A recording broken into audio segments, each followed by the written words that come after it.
ফের বন্ধ বাংলা সিকিম লাইফলাইন। ভারী বৃষ্টির পূর্বাভাসে বন্ধ 10 নম্বর জাতীয় সড়ক। লাইফলাইনে যাত্রী পর্যটকবাহী গাড়ি চলাচল পুরোপুরি বন্ধ, শুধুমাত্র জরুরি পরিষেবার গাড়ি চলবে। পার্থ আমাদের প্রতিনিধি রয়েছেন। পার্থ, এই 10 নম্বর জাতীয় সড়ক মাঝে কিছুদিনের জন্য খোলা হয়েছিল, আমরা দেখেছিলাম সকাল 6টা থেকে সন্ধ্যে 6টা ছোট গাড়ির জন্য খুলে দেওয়া হয়েছিল, আবার সেই রাস্তা বন্ধ করা হলো।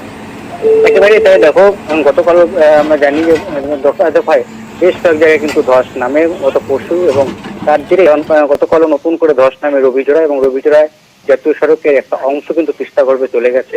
এবং আজ এবং আগামীকালও ভারী বৃষ্টির পূর্বাভাস রয়েছে কালিম্পং এবং উত্তর সিকিম জুড়ে। আর তাই রেড অ্যালার্ট জারি করেছে জেলা প্রশাসন। আপাতত 10 নম্বর জাতীয় সড়ক দিয়ে কোন রকম পর্যটক বোঝাই গাড়ি বা যাত্রী বোঝাই ছোট গাড়িও চলাচল করবে না। একমাত্র কিছু প্রাইভেট গাড়ি, অর্থাৎ সরকারি কাজে যারা যাতায়াত করবে সেই সমস্ত গাড়ি এবং জরুরি পরিষেবামূলক গাড়ি চলাচল করবে। তাছাড়া কিন্তু অন্য কোনো গাড়ি চলাচল করবে না। যদি প্রাইভেট গাড়িতে কোনো প্যাসেঞ্জার নিয়ে যাওয়া হয় তাহলে কিন্তু সেক্ষেত্রে কিন্তু মোটর ভেহিকল দপ্তরের কর্মীরা সেখানে রয়েছেন, চেকিং করবেন, আর সেক্ষেত্রে আইন অনুযায়ী পদক্ষেপ নেওয়া হবে। কালিম্পংয়ের জেলা শাসক আজ স্পষ্ট জানিয়ে দিয়েছেন আপাতত এই জাতীয় সড়ক দিয়ে ছোট গাড়িও চলাচল করবে না। ধন্যবাদ। আমরা শুনবো কালিম্পংয়ের জেলা শাসকের বক্তব্য।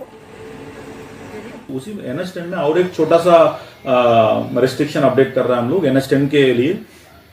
जो आगे हम लोग छोटो गाड़ी में सब तरफ से गाड़ी हम लोग छोड़ रहे थे, अभी छोटो गाड़ी में सिर्फ private vehicles, government vehicles and government का ऑफिशियल जो गाड़ी चलता है, और any emergency vehicles like fire service का अथवा इवन एम्बुलेंस का, इसी टाइप में इमरजेंसी व्हीकल मूवमेंट हम लोग अलाउ करेंगे, वो भी छोटो गाड़ी, बिकॉज बड़ो गाड़ी जाने का जगह नहीं है।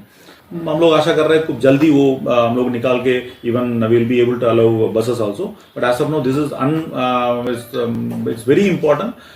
और कुछ उपाय नहीं है, हम लोग ये कर रहे हैं for safety of the passengers.